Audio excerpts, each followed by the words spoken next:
Good morning, students. I'm your English teacher, Sudesh. Today we are going to start a new chapter, Prepositions, chapter number 6, given on the page number 57. Firstly, what is preposition?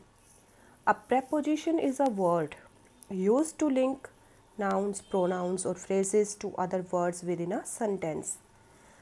Prepositions are usually short words and they are normally placed directly in front of nouns. Prepositions क्या होती हैं?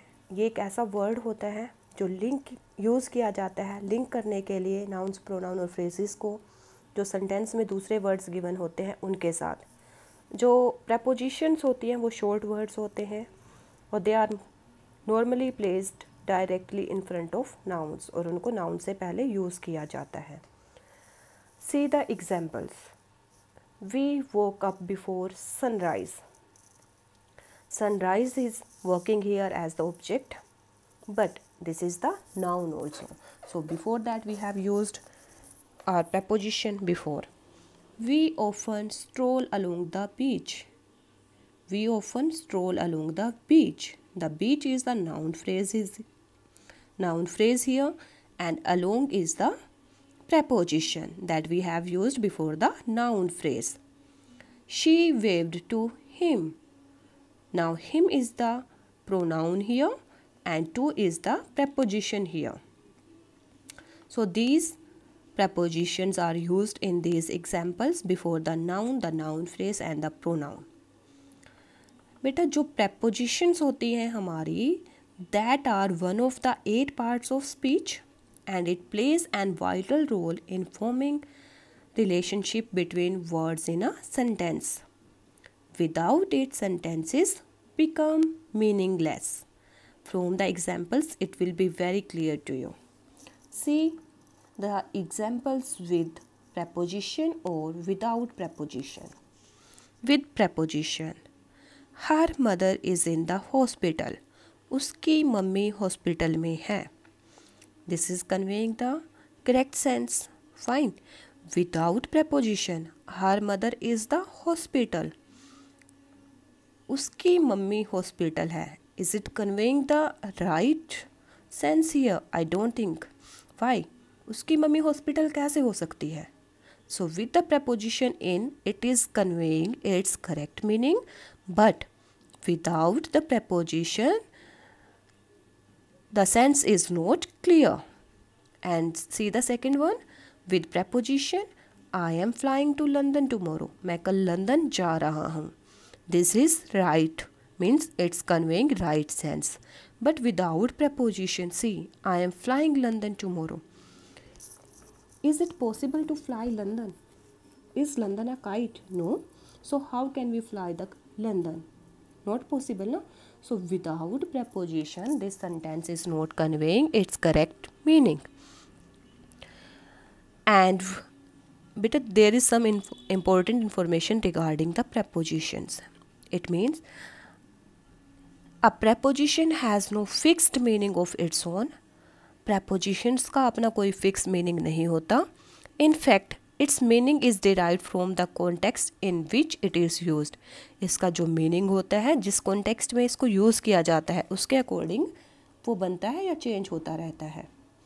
Now we are going to see here the prepositions of time कि time के context में हम prepositions को कैसे use करते हैं. और जो common preposition of time है वो है on, at, in, from, for, since, ago, before, till, until, by, etc. So firstly we will talk about at, where we are going to use at in context of time, in relation to time. At always indicate an exact and specific time. At हमेशा एक exact और specific time के को indicate करता है.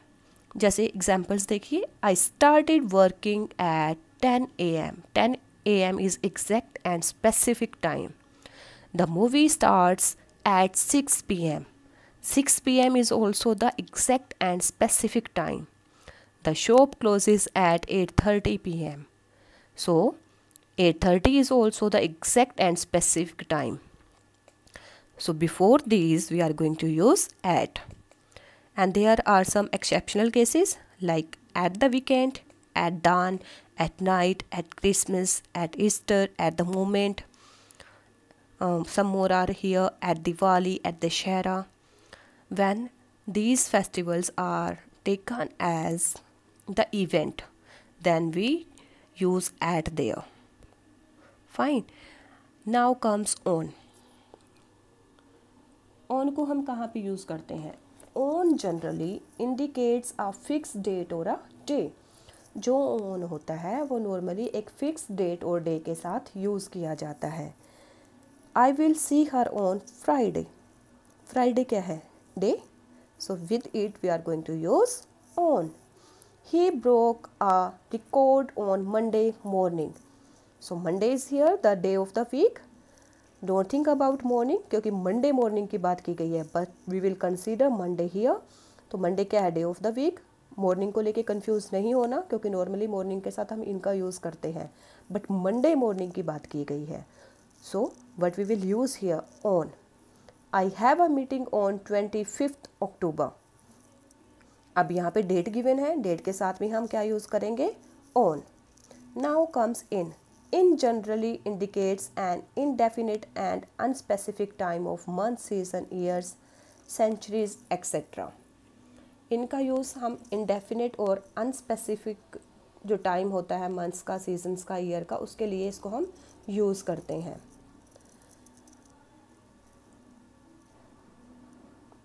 See from the examples. I will get a holiday in December. उसने कहा कि मैं दिसंबर में मुझे हॉलीडे मिलेगी, but not specified on what date. अगर वो यहाँ पे डेट मेंशन कर देता कि 15 दिसंबर को मुझे हॉलीडे मिलेगी एंड एनी अदर डेट, तब हम ऑन का यूज़ करते हैं. बट उसने अनस्पेसिफाइड, मतलब यहाँ पे आपका टाइम है, उसने मेंशन नहीं किया कि कब मिलेगी, बस उसने क्या कहा? दिसंबर में मिल जाएगी. तो जब टाइम आपका अनस्पेसिफाइड होगा वहाँ पे हम क्या यूज़ करेंगे? इन. Murphy was born in 2001. I love playing cricket in summer. So in these sentences, no particular time is given. This is indefinite and unspecific time. So what we are going to use with this? In. Same in the if in your sentence you get in the morning, in the evening, in the afternoon, in 5 years, in 6 days, in 2 years, we are going to use in there. Then comes from to. From to एक time span को show करता है जिसमें आपको किसी work की beginning और ending both given होंगी. तो उस सेंटेंस में हमें क्या यूज़ करना है? फ्रॉम और to. In the sentences you can see I work there from 2010 to 2017. मैंने वहाँ पे काम किया 2010 से लेके 2017 तक. I usually work from Saturday to Thursday. मैं यूजुअली वर्क करता हूँ सैटरडे से लेके थर्सडे तक. I will stay there from 10 AM to 6 PM. तो यहाँ पे बेटा देखो एक टाइम स्पैन गिवन है, फिक्स टाइम स्पैन गिवन है, बिगनिंग और एंडिंग दोनों शोन है. तो वहाँ पे हम फ्रॉम और टू का यूज़ करेंगे. Till and until. टिल और अनटिल क्या है? ये एक स्पेसिफिक और अनस्पेसिफिक दोनों टाइम और इवेंट को शो कर सकते हैं, लेकिन एक पॉइंट तक. जैसे नॉर्मली इसकी सेंस बनती है जब तक कि. They will not return until Friday. वो फ्राइडे तक नहीं लौटेंगे. अब यहाँ पे उन्होंने एक पॉइंट दे दिया कि इस तक नहीं लौटेंगे. Wait for me until I return. मेरे लिए वेट करना जब तक कि मैं वापस ना लौट आऊँ. I do not give up until I am succeeded. मैं तब तक गिव अप नहीं करता जब तक कि मैं सक्सेसफुल नहीं हो जाता. I will be there until Monday. मैं यहाँ पर हूँगा मंडे तक. तो नॉर्मली यहाँ पे एक पॉइंट गिवन होगा कि उस टाइम तक, तब हम वहाँ पे क्या यूज़ करेंगे? टिल और अनटिल का. Then comes since and for. Since and for we have already read about these prepositions in tenses also. Tenses में बेटा जो परफेक्ट कॉन्टिन्यूस टेंस होता है हमारा, उसमें हम सिंस और फॉर का यूज़ करते हैं.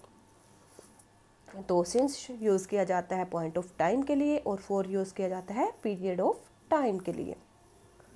अब पॉइंट ऑफ टाइम कैसे? जैसे संडे, मंडे, फ्राइडे, कोई डेट गिवन हो पर्टिकुलर कि इस दिन तक, मतलब कुछ भी वहाँ इस तरह से गिवन हो, और तो वो क्या जाता है हमारा पॉइंट ऑफ टाइम, और पीरियड ऑफ टाइम क्या हो जाता है for 2 days, for 3 days, for 2 years। वहाँ पे पर्टिकुलरली मेंशन नहीं होता कि कितना मतलब टाइम स्पेसिफिकली उसको मेंशन नहीं किया जाता कि जैसे यहाँ पे संडे मंडे इस तरह से मेंशन होगा, बट जब हम फॉर का यूज़ करेंगे वहाँ पे ये मेंशन नहीं होगा, वहाँ पे एक पीरियड ऑफ टाइम गिवन होगा।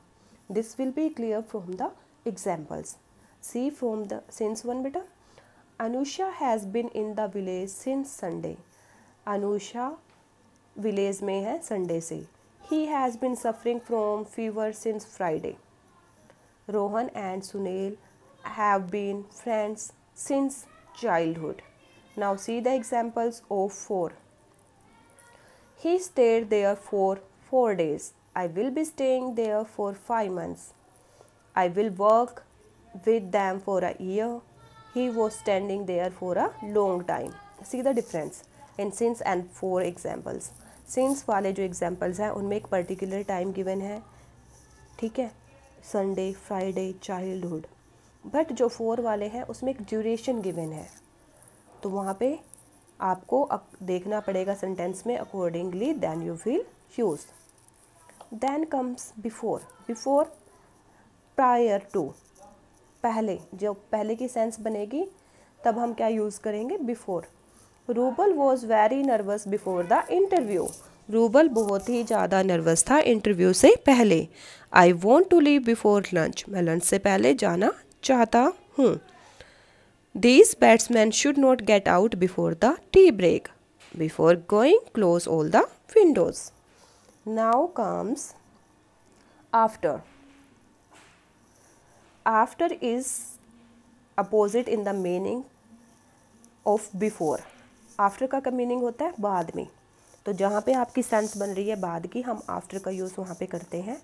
Robin felt confident after the interview. I want to leave after lunch.